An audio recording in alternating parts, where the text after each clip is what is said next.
Shalom, shalom bien-aimés. Nous rendons grâce à Dieu pour ce soir. Merci pour la confiance que vous nous faites. Merci d'être nombreux partout où vous vous trouvez. Vous allez nous suivre en victoire pour écouter la parole de Dieu. Nous rendons grâce à Dieu pour l'opportunité qu'il nous donne pour partager encore avec vous cette parole de vie. Inclinons nos têtes dans la prière. Dieu des grâces et des faveurs, nous te célébrons. Après la résurrection, il est écrit, allez, prêchez la parole partout dans le monde et faites de toutes les nations mes disciples. Je te bénis, Saint-Esprit, toi qui connais le cœur, ta parole qui n'a pas de frontières, Seigneur. Entre dans le cœur, Seigneur. Tous les cœurs qui sont disposés, indisposés, brise l'incrédulité éternelle. Guéris ceux qui sont malades, oh Dieu. Décharge tous ceux qui ont des fardeaux. Redresse ceux qui sont courbés, Seigneur. Je te bénis, Maître de ta circonstance. Nous voulons disparaître et que toute ta gloire te revienne. Au nom de Jésus, notre Seigneur et Sauveur. Amen. Gloire à Dieu bien-aimé. Comme nous avons dit, nous sommes dans notre série d'enseignement sur le retour de Jésus-Christ. Nous avons déjà l'objectif de nos enseignements. Nous ne sommes pas là pour faire la répétition. Aujourd'hui, nous avons encore un autre numéro. Nous allons parler sur mon ami. Comment es-tu entré ici sans avoir un habit de noces? Là, c'est le thème. Mon ami, comment es-tu entré ici sans avoir un habit de noces? Je donne nos coordonnées, nos plateformes. Nous sommes sur YouTube, Pasteur Augustin Lifeta officiel. Je le reprends, Pasteur Augustin Lifeta officiel. La coordonnée téléphonique, c'est plus 243 81 940 12 29. Plus 243 81 940 12 29. Nous allons lire l'épître au Matthieu, chapitre 22, Matthieu 22, verset 3. Et puis nous prenons le verset 10 jusqu'au verset 14. Je reprends Matthieu 22, verset 3. Nous sautons pour prendre le verset 10 au verset 14. Je lis au nom de Jésus. Le royaume des cieux est semblable à un roi qui fit des noces pour son fils. Je prends le verset 10. Ses serviteurs allèrent dans le chemin, rassemblèrent tout ce qu'ils trouvèrent, méchants et bons, et la salle des noces se fit pleine de convives. Le roi entra pour voir ce qui était à table. Il aperçut là un homme qui n'avait pas revêtu un habit de noces. Il lui dit, mon ami, comment es-tu entré ici sans avoir un habit de noces? Cet homme eut la bouche fermée. Alors le roi dit aux serviteurs, liez-lui les pieds et les mains et jetez-les dans les ténèbres du dehors, où il y aura de grincements, des dents et des pleurs, car il y aura beaucoup d'appelés et peu d'élus. Encore une fois, bien-aimés, il s'agit ici du royaume des dieux. C'est dans une parabole de Jésus-Christ où il est tenté d'expliquer sur la forme imagée qu'est-ce que sera le royaume des cieux. La Bible dit dans le verset 2, le roi a organisé le festin pour son fils. Le roi représente Dieu et le fils représente Jésus-Christ. Bien aimé, il s'agit des noces de l'agneau, c'est-à-dire le repas du mariage. Alors, ici dans notre cadre, la Bible dit, Dieu est en train d'organiser le repas pour le mariage, pour le noces de l'agneau. Le repas a été organisé pour Israël, pour le festin, c'était pour Israël. Israël qui a décliné la responsabilité, ils ont rejeté l'invitation du salut qui leur avait été adressée. Et Dieu s'est tourné vers le païen, que nous sommes aujourd'hui. Prenons le verset 10.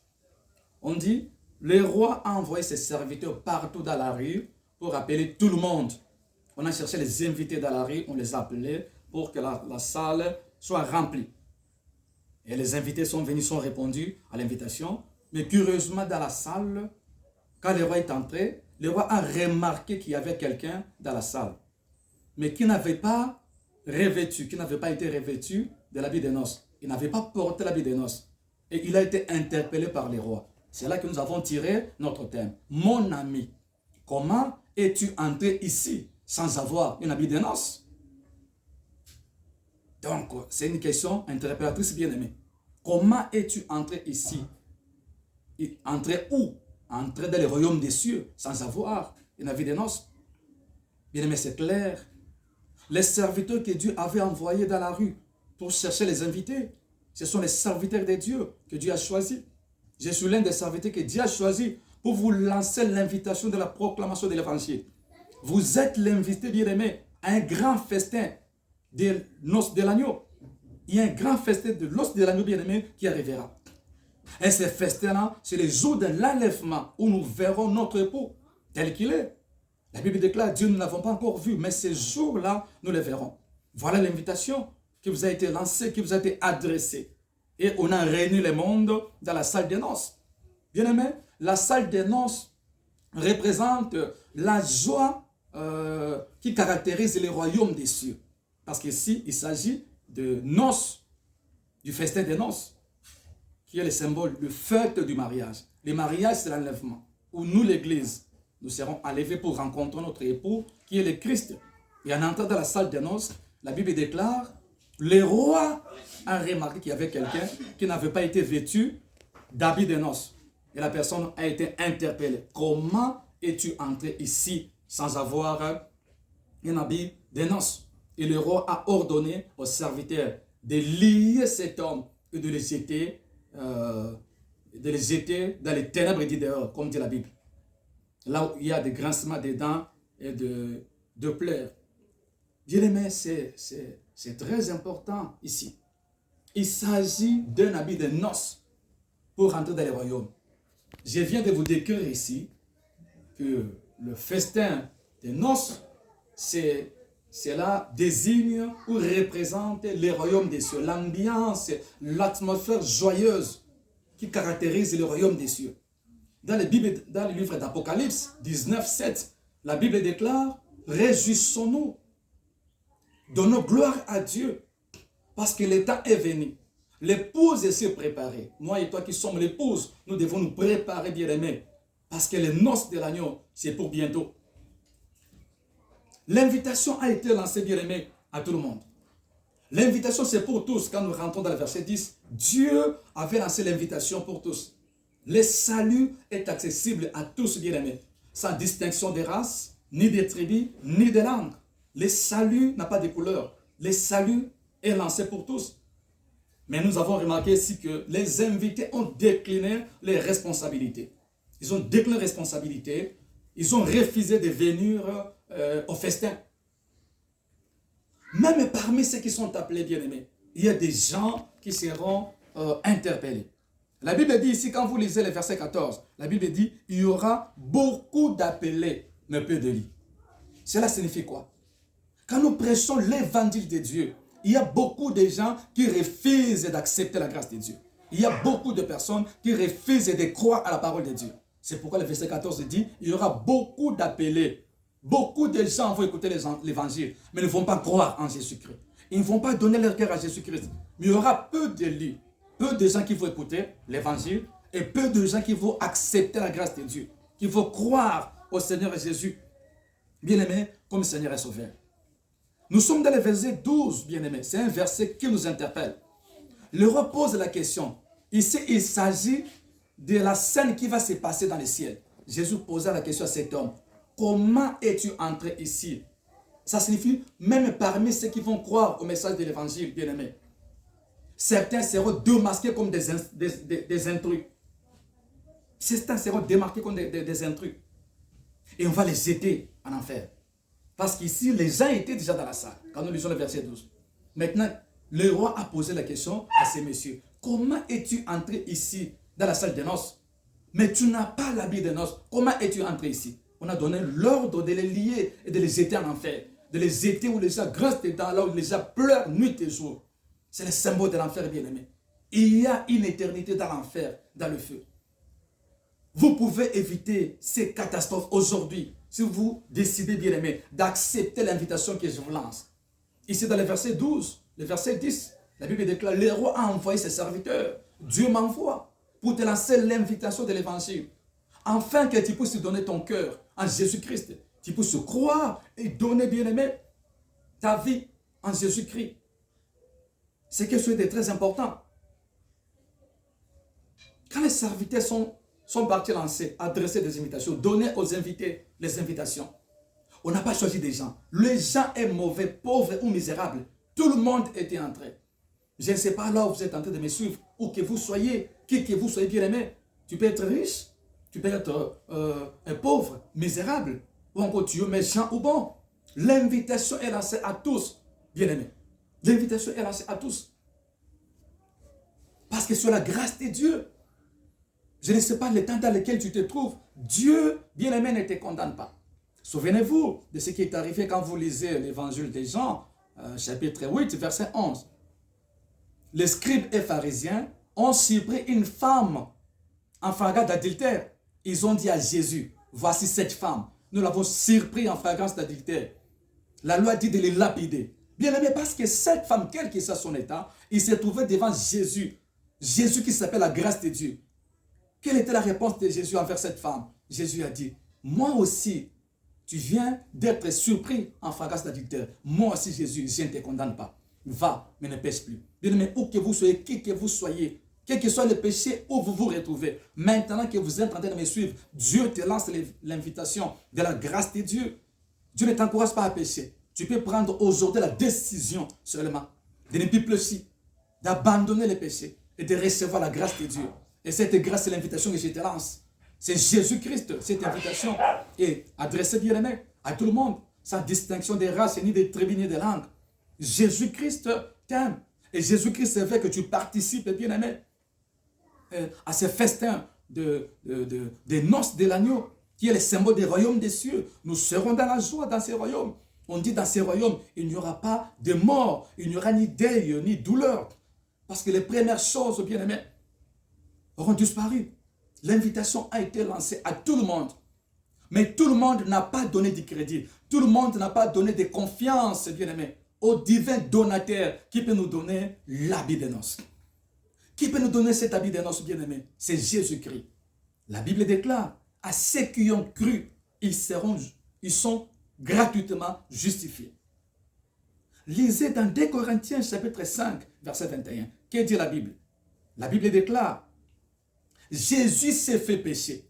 Jésus s'est fait pécher plutôt pour nous. Afin que si nous croyons en Jésus-Christ, nous devenions justice de Dieu. Aujourd'hui, si vous le recevez dans votre vie, Jésus s'est fait pécher. Il est mort à ta place. Aujourd'hui, si vous prenez la décision, Dieu ne te condamne pas. Peut-être que vous êtes dans l'ivrognerie, vous êtes dans les fétiches, vous êtes dans l'impudicité, vous êtes à quoi que ce soit, je ne sais pas. Jésus, comme a dit à cette femme qui était surprise en flagrance d'adultère, Jésus dit, je ne te condamne pas, mais ne pêche plus. Tu peux recevoir, bien aimé, pendant que je parle, la grâce de Dieu. Christ ne te condamne pas. Et tu vas recevoir cet habit. La Bible déclare, Christ s'est fait pécher, afin que nous qui croyons en lui, nous devenons en Jésus justice de Dieu. Si aujourd'hui tu crois à cette parole, à cet évangile de la grâce qui t'a été adressé, bien aimé, tu vas porter la justice de Dieu. Curieusement, cette justice de Dieu qui nous donnera l'accès dans le royaume des cieux, on ne le porte pas comme des habits, on le porte dans le cœur. Cet habit, on le porte dans le cœur. Et reste qui a le cœur pur. Cette pureté, cette justice, on ne la reçoit que de Jésus-Christ si nous l'acceptons comme Seigneur et Sauveur. Bien-aimé, l'entrée dans le royaume des cieux ne sera pas facile. On passera par Jésus parce que c'est lui qui est le chemin. L'entrée sera examinée attentivement et personnellement par les rois lui-même pour entrer dans le royaume des cieux. Bien-aimé, j'ai cité déjà. Faites confiance à Jésus. Où que vous soyez, qui que vous soyez, là, vous me suivez, tu peux être bon ou méchant. Christ a lancé l'invitation à tout le monde, bon ou méchant, misérable ou richissime. L'invitation est lancée à tous. Le problème est que ce n'est pas tout le monde qui donne confiance à Jésus. Bien-aimé, fais confiance à Jésus. Ta foi en Jésus-Christ te donnera l'habit qui te fera entrer dans le royaume des cieux. Et cet habit dont il est question, c'est la justice de Dieu. Quand tu crois en Jésus, Christ transformera ta vie. Christ te justifiera. Christ changera ton cœur. C'est l'habit dont il est question. Et cet habit qui te donnera accès, bien-aimé, dans le royaume. Que fais-tu de Jésus-Christ? C'est la dernière question. nous avons terminé. Que fais-tu de Jésus-Christ? Que fais-tu, bien-aimé, de la parole que tu viens d'entendre maintenant? L'invitation est lancée à tous. Comme je vais te dire ici, l'invitation du salut est lancée à tous. Ne joue pas de la grâce de Dieu, bien-aimé, ce matin. Dieu a besoin de toi. L'invitation est lancée à tous. C'est tout le monde qui est invité dans cette fête-là de noces. C'est tout le monde qui est invité. Mais ce n'est pas tout le monde qui entrera. Seuls ceux qui auront été acceptés, ceux qui ont l'habit de noces. Et cet habit de noces, bien-aimé, c'est la justice qu'offre Jésus à ceux qui croyaient en son nom. Que Dieu vous bénisse. Où que vous soyez, quoi que vous soyez, bien-aimé, Christ vous donne l'invitation. Parce que c'est pour bientôt, un noce de l'agneau. Nous serons là avec toi, bien-aimé. Mais as-tu l'habit de noces? Notre thème est interpellateur. Mon ami, comment es-tu entré ici dans le royaume des cieux sans avoir l'habit de noces? Voilà l'opportunité que Christ t'offre. Il va te donner cet habit de noces. Par la foi, tu vas l'accepter par la foi. Et dans ton cœur, il y aura cet habit de noces. Tu seras justifié aux yeux de Dieu à cause du sacrifice de Christ qui est mort à ta place sur la croix. Là où vous êtes bien-aimés, fermez tes yeux. Tu pries avec moi. Si vous avez besoin de cet habit de noces, parce que c'est le seul accès, c'est le seul habit qui nous donnera accès au royaume. Fermez les yeux, tu pries avec moi. Parce qu'il est écrit, si tu confesses de ta bouche la parole de Dieu, et si tu sois dans ton cœur, tu seras sauvé. Fermez nos yeux. Répète après moi. Seigneur Jésus, merci. Aujourd'hui, tu m'as lancé l'invitation pour le royaume des cieux. L'invitation m'a été adressée pour entrer dans les noces de l'agneau. Et pour y entrer, la Bible déclare, l'épouse doit se préparer. Et l'habit que l'épouse doit préparer, c'est l'habit de la justice. Seigneur, je suis incapable de m'offrir cet habit. Parce que la justice de Dieu ne dépend pas des œuvres. Mais la justice de Dieu dépend de la foi. Aujourd'hui, j'accepte que je suis pécheur. Et j'ai besoin de toi comme sauveur de ma vie. Aujourd'hui, sauve-moi, Seigneur. Pardonne mes péchés. Je prends la décision d'abandonner les péchés. Et je t'accepte dans ma vie comme Seigneur et Sauveur. Pardonne mes péchés.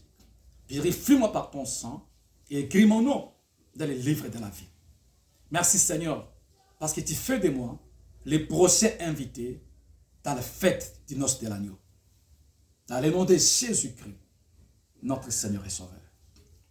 Mais j'ai prié pour ceux qui me suivent. Si tu es malade, tu as une préoccupation, mets ta main sur le cœur et nous allons prier. La grâce de Dieu est là. Dieu est puissant parce que tu as suivi cette parole. Tu as une préoccupation, tu as quelque chose qui te dérange, mets ta main sur le cœur, nous allons prier. Divin Sauveur, le divin donateur, je prie pour mon frère, ma soeur, que celui qui est malade maintenant soit guéri. La Bible déclare, tu as crié, Lazare sort, et Lazare est sorti. Les morts étaient déjà dans la pourriture. Oh Dieu, la Bible déclare, il sentait déjà, parce que ça faisait 4 jours qu'il était là. Je ne sais pas ta situation, je ne sais pas quelle situation tu traverses. Au nom de Jésus, j'ordonne maintenant à tout fardeau de tomber, aux esprits de te libérer. Si tu es malade, que tu sois guéri, comme Lazare, que Dieu te fasse sortir dans les tombeaux, que Dieu te fasse sortir là où tu étais lié et bloqué. Recevez le miracle de Dieu, recevez la faveur de Dieu, recevez la grâce de Dieu. Au nom de Jésus-Christ, dans tes dossiers, que l'Éternel intervienne, que le miracle de Dieu puisse t'accompagner maintenant si tu le crois, que le miracle de Dieu, des transformations, des guérisons et de paix t'accompagne. Au nom de Jésus, Seigneur, comble ton peuple de la paix, comble ton peuple de la joie. Oh Seigneur, notre force, notre espoir se trouve en toi. Nous te bénissons, éternel, pour le témoignage éternel, à cause de l'action du Saint-Esprit. C'est dans le nom précieux et puissant de Jésus-Christ que nous avons ainsi prié. Amen. Bien-aimés, que Dieu vous bénisse. Je rappelle que s'il y a une préoccupation, vous avez besoin de notre contact. J'ai donné déjà l'adresse YouTube dans la plateforme. Pasteur Augustin Lifeta officiel. Et notre coordonnée téléphonique, je le reprends. Pour d'autres préoccupations, vous pouvez nous appeler sur plus 243 081 940 12 29. Bien aimés, à la prochaine. Que Dieu vous bénisse.